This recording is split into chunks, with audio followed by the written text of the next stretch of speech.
We're going to talk about Priscilla Presley. Okay. She attended the premiere of the film Priscilla in Venice. Priscilla walked the red carpet along with director Sofia Coppola and the rest of the film. The film cast. The film reportedly received a 7-minute standing ovation. Again, during a press conference, Priscilla defended her relationship with Elvis, which started when she was just 14 and he was 24. Listen to what she had to say. I was the person who really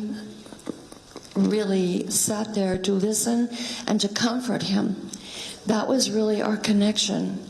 Even though I was 14, I was actually a little bit older in life, not in numbers.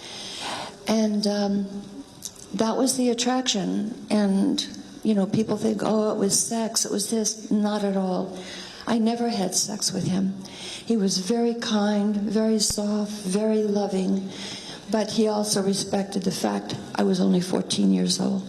So that generation can't have that conversation. Why? Because it's hard, Sam, and that's not what it involves nuance, Sam, and it involves us sometimes implicating people that we love and errors that we love with things that are either illegal or immoral or both.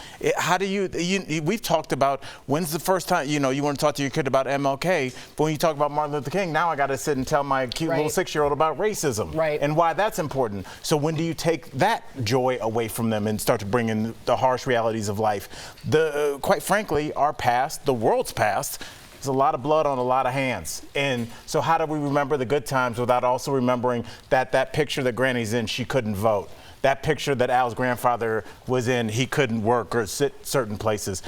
It's very difficult, and I think that's why we continue to see Florida say that slavery was a choice. We don't want to deal with our past, so we keep trying to play around with the narrative so we feel better. And until we have that conversation, we're not going anywhere as a country. That's why we're still stuck in this mode where anti-Semitism and racism still reign supreme, because we are ashamed of where we came from instead of being proud of where we're at. And here we are having the same conversations, and that's why people like Ron DeSantis still have sway in this world instead of being laughed off the stage. Wow.